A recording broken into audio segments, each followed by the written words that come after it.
ಚಾಮರಾಜನಗರ ಜಿಲ್ಲೆ ಬಿಳಿಗಿರಿ ರಂಗನಾಥ ಸ್ವಾಮಿ ಹುಲಿ ಸಂರಕ್ಷಿತ ಪ್ರದೇಶದಲ್ಲಿ ಇತ್ತೀಚೆಗೆ ಬಿದ್ದ ಮಳೆಯಿಂದಾಗಿ ತಾಯಿಯಿಂದ ಬೇರ್ಪಟ್ಟು ಅಸ್ವಸ್ಥಗೊಂಡಿದ್ದ ಮರಿಯಾನೆಯನ್ನು ಅರಣ್ಯ ಇಲಾಖೆ ಸಿಬ್ಬಂದಿ ರಕ್ಷಿಸಿದ್ದಾರೆ. ಮರಿಯಾನೆಗೆ ಸಕಾಲದಲ್ಲಿ ಸೂಕ್ತ ಚಿಕಿತ್ಸೆ ನೀಡಿ ಮತ್ತೆ ತಾಯಿಯ ಮಡಿಲು ಸೇರುವ ಅವಕಾಶ ಮಾಡಿಕೊಟ್ಟಿದ್ದಾರೆ. ಅರಣ್ಯ ಇಲಾಖೆ ಅಧಿಕಾರಿಗಳ ಕಾರ್ಯವನ್ನು ವನ್ಯಜೀವಿ ತಜ್ಞರು ಶ್ಲಾಘಿಸಿದ್ದಾರೆ.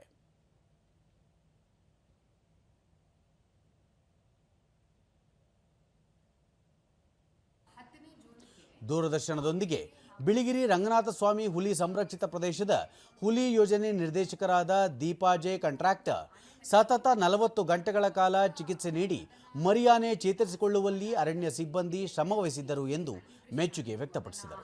ಸಿಕ್ಕಿರಲಿಲ್ಲ, ತಾಯಿಯಿಂದ ಸೆಪರೇಟ್ ಆಗಿತ್ತು. ಅದನ್ನು ಪೂರ್ತಿ ಸುಸ್ತಾಗ್ಬಿಟ್ಟು ಭೂಮಿ ಮೇಲೆ ಮಲ್ಕೊಂಡ್ಬಿಟ್ಟಿತ್ತು. ಆ ಟ್ರೀಟ್ಮೆಂಟ್ ಮಾಡುವಾಗ ನಾವು ಇನ್ನೊಂದು ಟೀಮು ಪಕ್ಕದಲ್ಲಿ ಬೆಟ್ಟದ ಮೇಲೆ ಬಿಟ್ಟಿದ್ವಿ. ಅದು ತಾಯಿ ಅಕಸ್ಮಾತ್ ಮತ್ತೆ ಬಂದರೆ ನಮಗೆ ಸ್ಟಾರ್ಟಿಂಗಿಲ್ಲ ವಾರ್ನಿಂಗ್ ಇರಲಿ ಅಂತ. ಸೊ ನಾವು ಬೆಳಿಗ್ಗೆ ಆಲ್ಮೋಸ್ಟ್ 8 ಗಂಟೆಯಿಂದ ಸಂಜೆ 4 ಗಂಟೆವರೆಗೂ ನಮಗೆ ಟ್ರೀಟ್ಮೆಂಟ್ ಕೊಡಲಿಕ್ಕೆ ಟೈಮ್ ಸಿಕ್ತು. ನಾವು ಆ ಟೈಮ್ ಕಂಟಿನ್ಯೂಸ್ಲಿ ತಾಯಿ ಹತ್ರನೇ ಇತ್ತು, ಅದನ್ನು ನಾವು ಮಾನಿಟರಿಂಗ್ ಮಾಡ್ತಾ ಇದ್ವಿ. ನಿನ್ನೆ ಕೂಡ ಅದನ್ನು ಟ್ರ್ಯಾಕಿಂಗ್ ಮಾಡಿಕೊಂಡು ನಾವು ಡ್ರೋನಿಂದ ನೋಡಿದರೆ ತಾಯಿ ಮತ್ತು ಮರಿ ಸ್ವಸ್ಥವಾಗಿ ಕಾಡೊಳಗೆ ಮೂವ್ಮೆಂಟ್ ಆಗಿದ್ದು ವಿಡಿಯೋ ಕೂಡ ನಮಗೆ ಸಿಕ್ಕಿದೆ. ಸೊ ಅದಕ್ಕೆ ನಮ್ಮ 40 ಅವರ್ಸು ಆಪರೇಷನ್ ಏನು ನಾವು ಮಾಡಿದ್ದೀವಿ ಅದು ಯಶಸ್ವಿ ಆಗಿದೆ. ಒಂದು ಆನೆ ಮರಿದು ಪ್ರಾಣ ನಾವು ಕಾಪಾಡಿದ್ದೀವಿ ಅಂತ ನಮಗೆ ತುಂಬ ಖುಷಿ ಇದೆ.